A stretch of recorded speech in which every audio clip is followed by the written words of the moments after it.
Okay, I think I've got it. I tried really hard to get the to get everything centered, so hopefully it works. It's not that easy to get set up, but let's get started. As you can see, I have a journal, or not a journal yet. It's a book. It's a music book. It is absolutely beautiful. It is from 1895. Look at the signature in the front. It says to Miss L. Twilly from someone.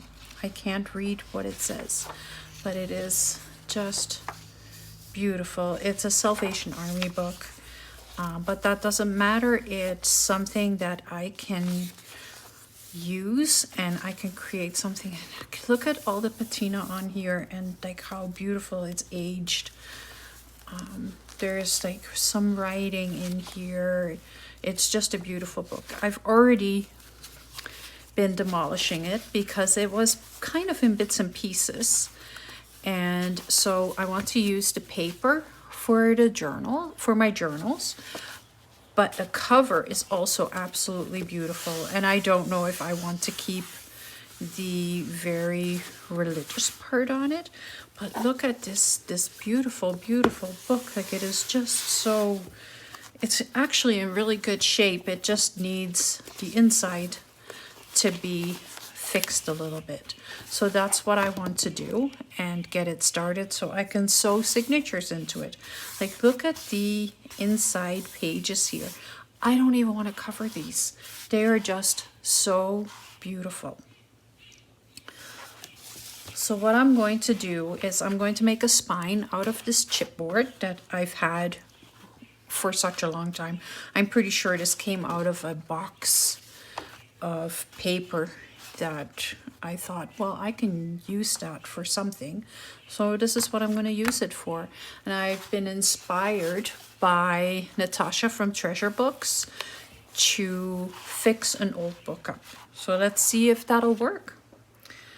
I am going to measure this first, because if I'm going to reinforce the spine, because right now it is just fabric, I've taken everything else out of it. And it is actually an inch wide. So if I cut a spine of just short of an inch, then I'll keep the little valleys here where the fabric can go into, and then like the book will open and close easily. So that's what I need to do.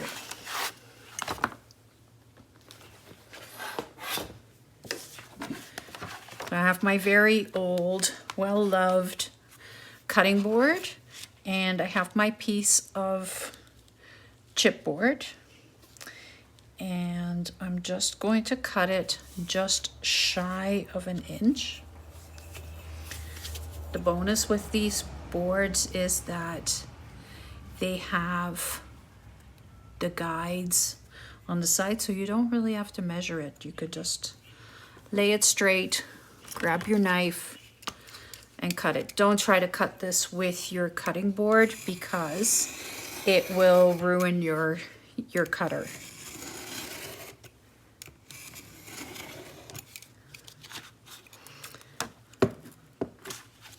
There. And I'll probably need a second one because I want it to be pretty sturdy.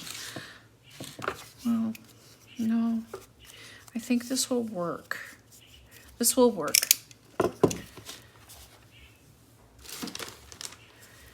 Okay. So I'm going to put glue on the bottom of this. And I use Aleene's Tacky Glue. I like it. It is easy to work with. I have a little bit of time to, ooh, that's a lot of glue. I have a little bit of time to move things, and I don't want it all over my book. So let's just put it on here.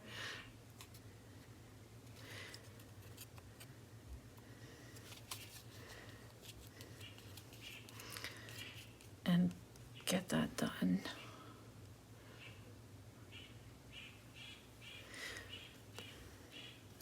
So there's these little valleys, like these little overhangs here. And I'm going to tuck this right in there. It'll all be covered up, but this way I know that it's going to be exactly in the right spot. Ugh, I'm all gluey now because, of course, I have to use my fingers. That's what I do.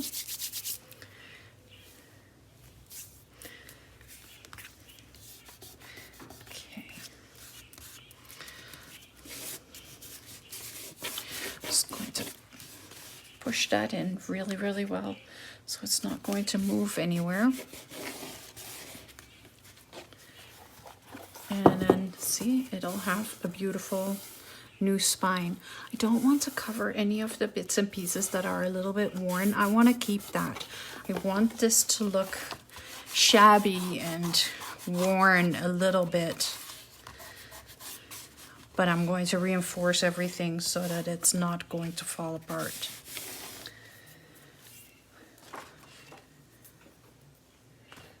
I had something to cover the inside, and I thought I brought it. I'll be right back. So I have my piece of denim. I had an old pair of jeans that no longer fits, and it's really falling apart. Yeah. Torn jeans are fun, but these were very torn. All right, so I'm going to put this in here, and the reason, like, so now I'm going to put this in here. I may have to make it a little bit smaller because that is still a huge piece of denim.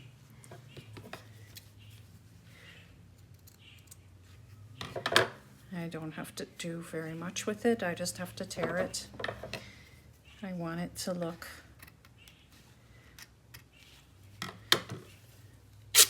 a lot less strong than what it really is. This is better. Take some of these threads off of it.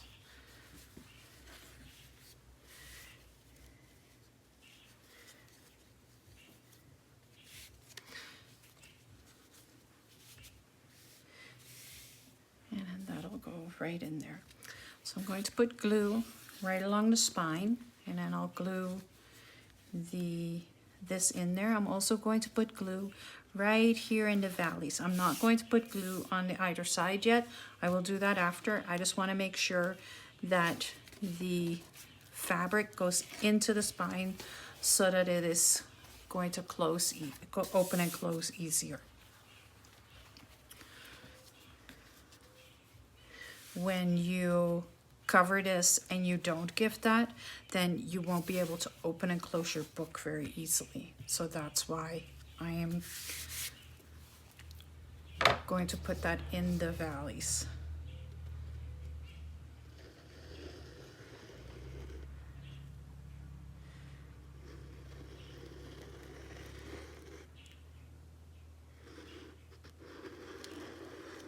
And you don't want it to fall apart, so yeah.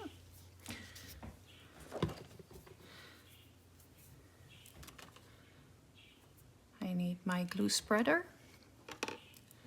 And everything is right in front of me, and don't think that I can find it.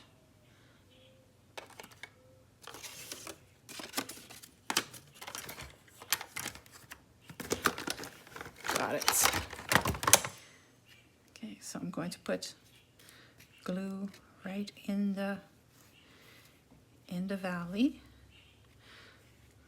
So I'll just kind of maneuver it in there. I want it all the way to the end, all the way across. And because it's denim, I can use a little bit more glue than what I would use if I was using just a piece of cotton or anything else than that. If it's going to show the glue, then you don't want to use as much as what I have here right now, because it always comes out like more glue than what you really need.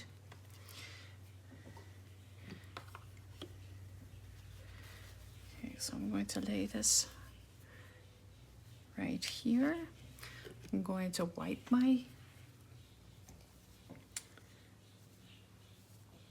wipe the glue off of my spreader, so I'm not using it, I'm not getting it on the inside of the denim and the cover, because then you would have all the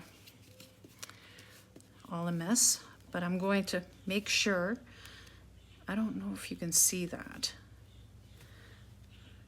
but I'm pushing the fabric right into that valley, and that way it's already a lot stiffer than what I want it to be.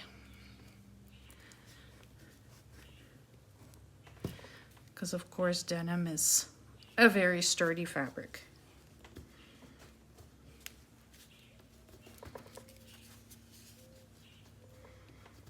I don't want wrinkles, I want it to be neat. Here we go.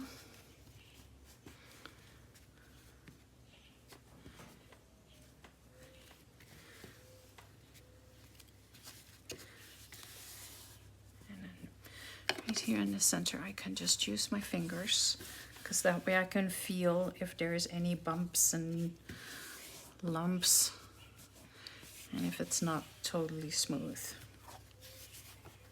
Oh, look at that. Beautiful, beautiful spine. And it is doing exactly what I want it to do. I'll just keep pushing it into the valleys here, because you don't want it to come out, and I can't sew over this book, so the glue is going to have to hold it. I have a glue gun. I don't want to use that on this. I believe a glue gun makes everything bumpy and lumpy.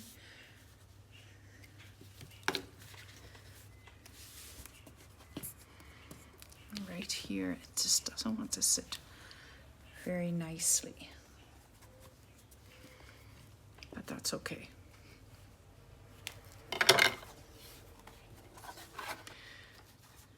It is sitting in there very nicely, actually. Can you see the spine? So the glue is kind of seeping through a little bit on the edges, which is okay, because I am going to put something over here, probably a piece of lace or something like that. The front, I'm going to probably put a cover right here, or even smaller. I kind of want the hem idea out of it. I do want to keep this part where it says July 1894 to June 1895. I want to keep that, but I'll cover the rest of it. I want to keep the edges a little bit as well, and I definitely want to keep this very, very worn piece where the color is even gone from it. I do have to cover the edges completely, because if you see, like, it's worn, it is really worn, but it's sturdy and it's in fairly good condition. It's just loved. It's a well-loved book. I am feeling very lucky that I found this. I think I paid $2 for it, which is crazy. It's an antique book. Okay, so now that this is somewhat dry, I'm going to glue these pieces onto here, and I'm going to try and be very, very careful with that, because now I don't want to have way too much glue. I'll just do one side at a time.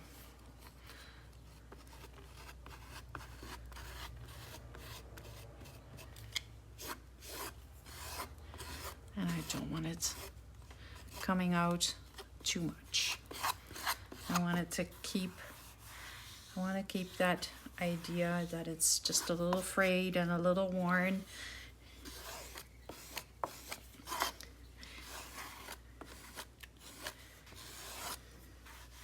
Okay,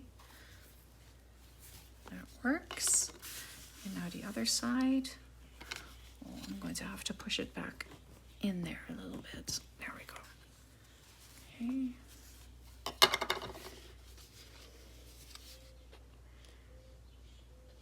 A little bit of glue right along there. I'm going to go a little bit up there. There we go. Wipe this off. I'm just using a little piece of scrap fabric to wipe it off.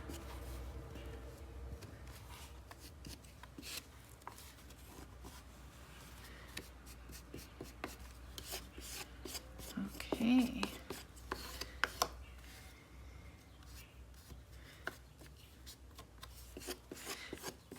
And then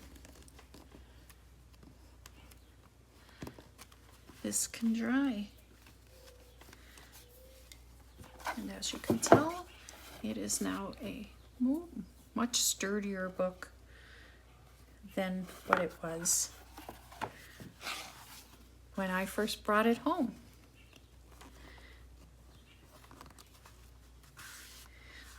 I think I can fit 2 signatures in here, or one.